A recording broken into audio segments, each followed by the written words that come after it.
मध्य प्रदेश विधानसभा का बजट सत्र 1 जुलाई से शुरू हुआ। वित्त मंत्री जगदीश देवड़ा ने 3 जुलाई को बजट पेश किया। 2 दिन बाद 5 जुलाई को बजट सत्र खत्म हो गया, जबकि सत्र की अवधि 14 दिनों की तय हुई थी। इसे 19 जुलाई तक चलना था।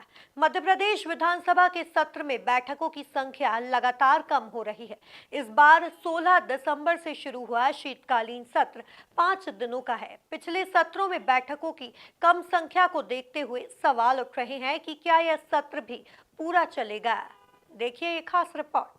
मध्य प्रदेश विधानसभा का रिकॉर्ड खंगाला तो पता चला कि 1998 से लेकर जुलाई 2024 तक इन 26 सालों में बैठकों की संख्या 93% घट गई है।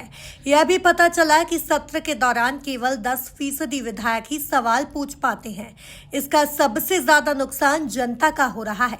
सत्ता पक्ष के विधायक भी कहते नजर आए कि बैठकों की संख्या बढ़ना चाहिए। ये चिंता का विषय नहीं, ये गाड़ी आप जानते हैं, ये विपक्ष और सत्ता पक्ष दोनों के समन्वय से ही हो सकती है। और कितने बार ऐसी अप्रिय स्थितियां बनी जब सत्ता पक्ष को विवश होके सदन को समाप्त करना पड़ा, तो ये ताली दोनों हाथ से बजेगी, एक हाथ से ताली नहीं। मैं आपकी बात से सहमत हूँ और हम सब चाहते हैं, सत्ता पक्ष के विधायक भी चाहते हैं, विपक्ष के विधायक भी चाहते हैं कि सदन ज्यादा चलना चाहिए, उसी में हमारी भलाई है।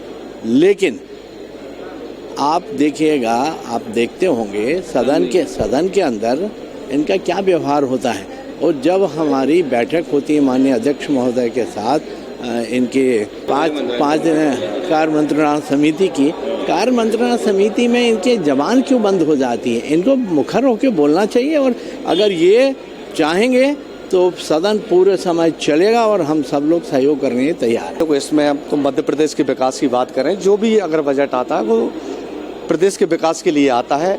चाहे युवाओं की बात करें, हम बेरोजगारों की बात करें या सड़क की बात करें, बिजली की, पानी की, सभी समस्याओं को लेकर बजट आता है। और सारी आप देख रहे हैं भारतीय जनता पार्टी की सरकार में जो विकास हो रहा है और जो काम हो रहा है, और उसका परिणाम भी आपको सामने दिख रहा है। देखो, कहते हैं जो दिखता है वो बिकता है, तो परिणाम भी सामने दिख रहे हैं। उससे आप समझ जाओगे विकास अगर नहीं होता तो एक तरफा इतने बहुमत से सरकारें बनती क्या प्रदेश के अंदर और देश के अंदर।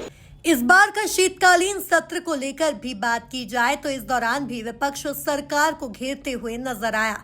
विपक्ष के विधायकों ने खुलकर कहा कि विधायकों को अपनी बात रखने का मौका नहीं मिल रहा। यह लोकतंत्र के लिहाज से ठीक नहीं है।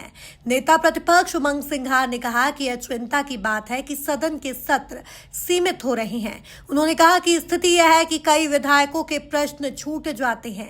नेता प्रतिपक्ष ने कहा कि 1000 ऐसे प्रश्न हैं जिनकी जानकारी ही नहीं मिली है।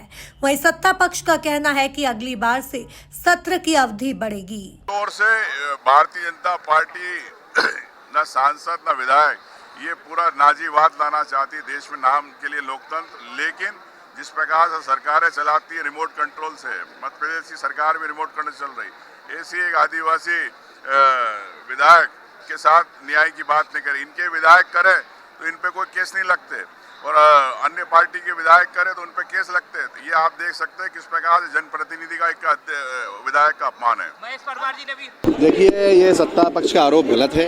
ये लोग तय ही करते हैं। आप देखिए 5 दिन का सदन तय किया, कल सबने आवाज उठाई और इसमें पक्ष और विपक्ष दोनों ने इस बात को स्वीकार किया कि विधानसभा कम चलती है। जनता के मुद्दे यहाँ उठाने के लिए सभी लोग इंतजार करते हैं कि सत्र चले, और जब कम चलता है तो लोगों को बहुत ही धोखा महसूस होता है। तो हम सब ने इस बात की मांग की है। मैं किसी पे आरोप नहीं लगाता, लेकिन हमारा कहना है कि सदन ज़्यादा से ज़्यादा चलना चाहिए, जिससे जनता के हित के मुद्दे यहाँ पे पटल पे रखे जाएं और उनका निराकरण हो सके। ये आप सब कामना करते हैं। कुल मिलाकर देखा जाए तो मध्य प्रदेश विधानसभा के सत्र में बैठकों की संख्या लगातार कम हो रही है। इस बार 16 दिसंबर से शुरू हुआ शीतकालीन सत्र 5 दिनों का है।